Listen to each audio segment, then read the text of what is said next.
Good morning and welcome to this episode of Heal Your Codependency with Marshall Burtcher. I'm Marshall Burtcher.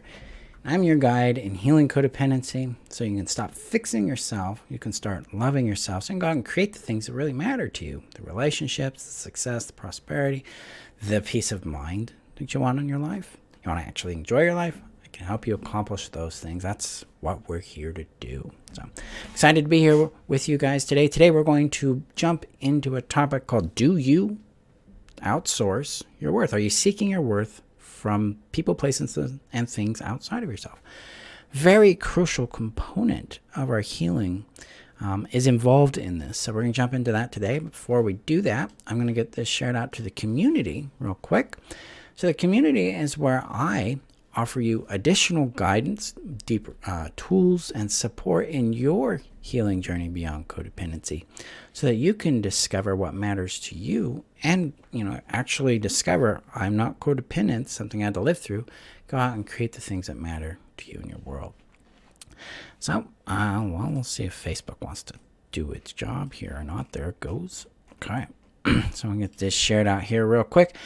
To join the community, all you got to do is check the link above. And if you're on Facebook, below on YouTube, and click on it. Come join us. Also, if you're on YouTube, hit that subscribe button, hit that bell, and hit that like button. And guys, if you like this video, share it out to people you know could benefit from it too. Thank you for doing that.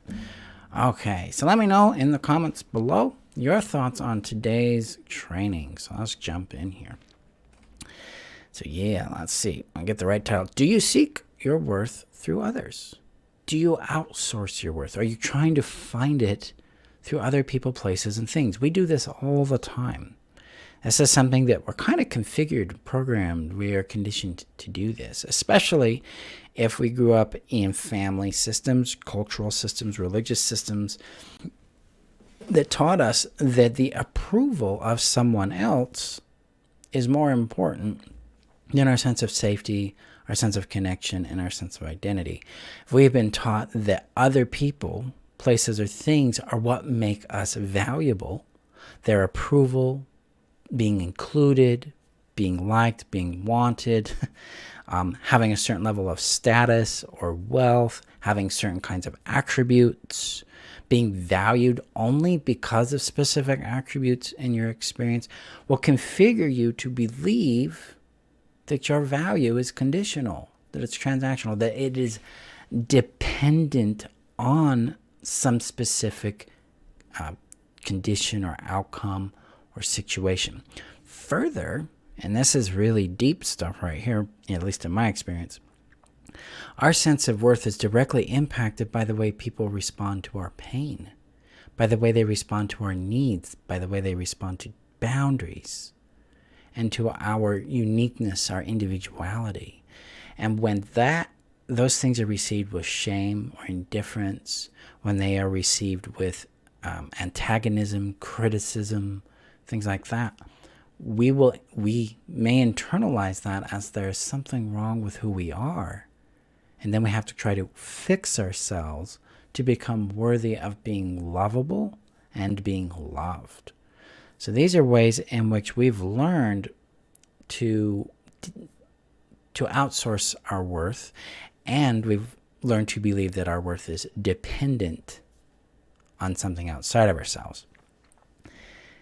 Now, if we're dealing with codependency, this is how we survived, because we didn't grow up in an environment, we didn't thrive in relationships where we were seen and valued and loved for who we are.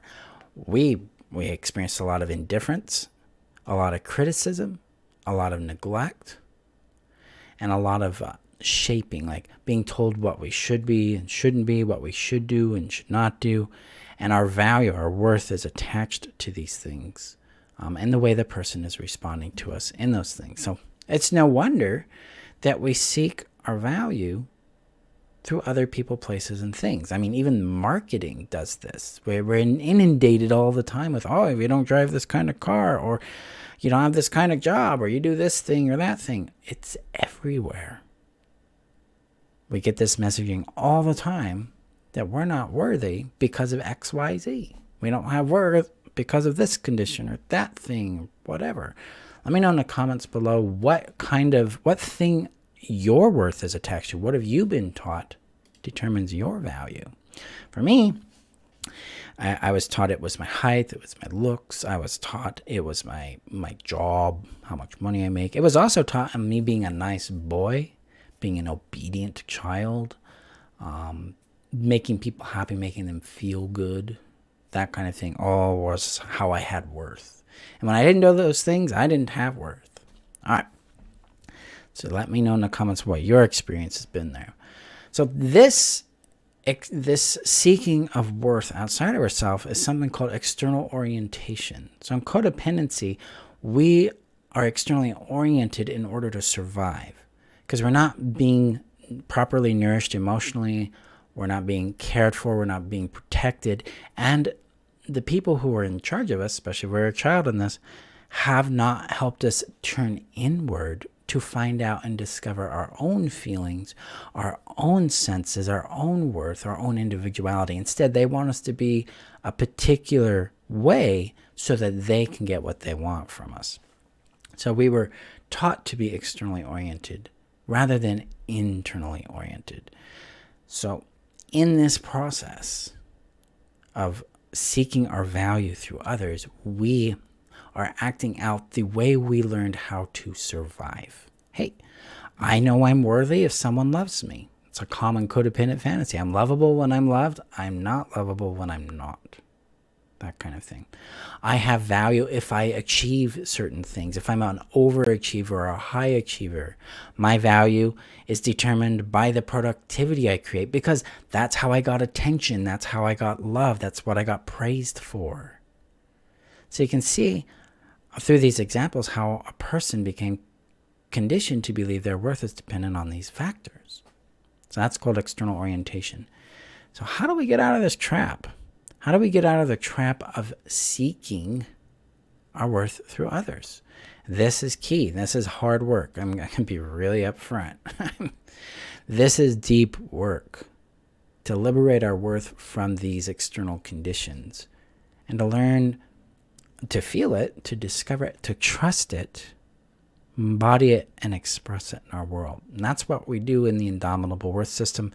That's what we'll be starting in the Indomitable Worth Discovery Workshop that starts the 25th.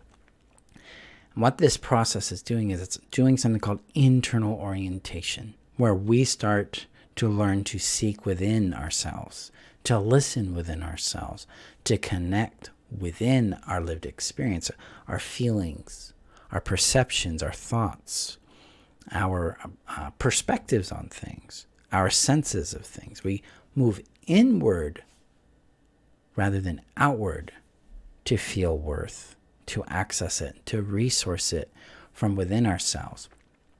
In my work, I move my students and clients towards this thing called Indomitable Worth. Big word. Basically, it means invulnerable, immutable, and innate. So that's something that we're made of. And this indomitable innate worth has no what's called contingencies or justification for its existence. It just is. It's what we're made of. So in my work, I guide my students to experience and connect with that and to start sourcing their sense of worth from that place. And what this does is it starts to bring them into contact with their lived experience, because the pain that we carry with us from the rejections and the abandonments and the criticisms and the harm and the neglect and the indifference, all that pain that we carry, we think that pain defines us. It's what justifies the conclusion, I have no value. I mean, if I had value, I wouldn't be treated this way. If I had worth, they would love me and I wouldn't feel this way. Right? So the pain is like this justification or this confirmation of the conclusion we've made about ourselves that we have no value. In my work, the liberation of ourselves from this transactional value involves that pain. It means we come in contact with the pain and we start caring for the pain. We acknowledge it. We treat it as real and valid. We endorse it. It's like, yeah, of course I feel all this shame about myself. I was repeatedly shamed. I wasn't received. I wasn't loved. I wasn't cared for who I am. I was taught that I had to be a specific way to get love or to have value or to be worthy. No wonder I feel all this shame. No wonder I feel all this insecurity because I was frequently criticized or put down or shown how my difference was wrong or bad or not wanted. Or I wasn't chosen because I'm not a certain way. So I concluded I'm not worth that. We get into that pain, we start caring for it. And that actually liberates us from this transactional cycle. We're stuck in this trap of seeking our value outside ourselves because it's that pain that is the fuel source that drives those behaviors. We don't have that pain. Instead, we're oriented towards our innate, indomitable worth. We start expressing something very different, like boundaries, preferences. We start seeing that criticism, being shamed and put down and attacked for who we are, is not something we're going to tolerate. We have a boundary there. We start seeing that rejection is a filter rather than a judgment. And we start choosing what we want rather than reacting to what's going on around us. That's the power of coming into Indomitable Worth. We become freer and freer of our internalized sense of inadequacy or shame or insecurity or unworthiness. We liberate ourselves from that. And then we can have contact with our own real voice, what really matters to us. We can know, we'll be more in contact with our intuition. We'll be able to express ourselves in a way that feels authentic and real to us, feels genuine to us, and that allows people to see us for who we are, and that means we're going to be able to choose people who fit with us better, and then we're going to say no to those who don't better. We get better quality friendships and relationships out of this. We start being able to tap into our purpose, our sense of why we're here and what we're here to do, what we're here to create and contribute, and what we want to receive. Because a lot of times our wants and desires are tangled up in this sourcing of our value outside of ourselves. Like, oh, I want this particular thing. And then the subcontext is because it makes me feel worthy. Makes me feel like I'm a lovable person. We see this all the time with material objects. That's kind of what marketing does to us these days. Hey, you don't have this particular kind of makeup. You don't drive this particular kind of car. You don't have this handbag. You don't live in this particular lifestyle. Then something's wrong with you. But for $10 million, I help you get that done, right? Our worth is constantly being attacked and being attached to things that it's intrinsically not attached to. It's our belief that it is that gets us hooked into this cycle of seeking our value outside of ourselves.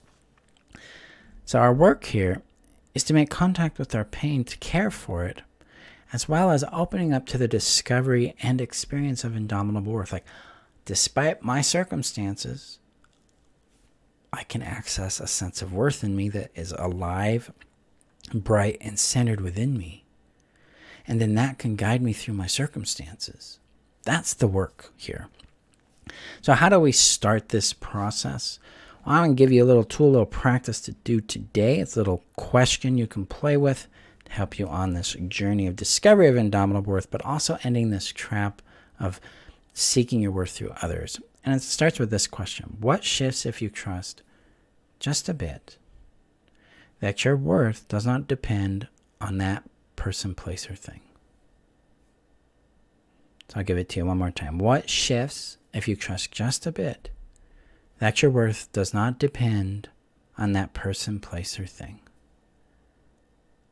Take a moment and check in with how that feels in your body. What starts to come up for you? For me, there's some relief. There's actually some tears. I can feel an upwelling of tears of relief. Like, oh yeah, I'm safe. I'm okay. Sounds like I was externally oriented in some place there. I'll let that land. I'll let that take up some space. Because whatever shows up there is valid and real. It needs your care. It needs to be valued. It needs to be heard. It needs to be seen. Satori says, a sigh. Yeah, or like a letdown, like your body goes, oh. If that's what it is, wow, your body's like, oh, I don't have to fight so hard. I don't have to work so hard. I don't have to press so hard.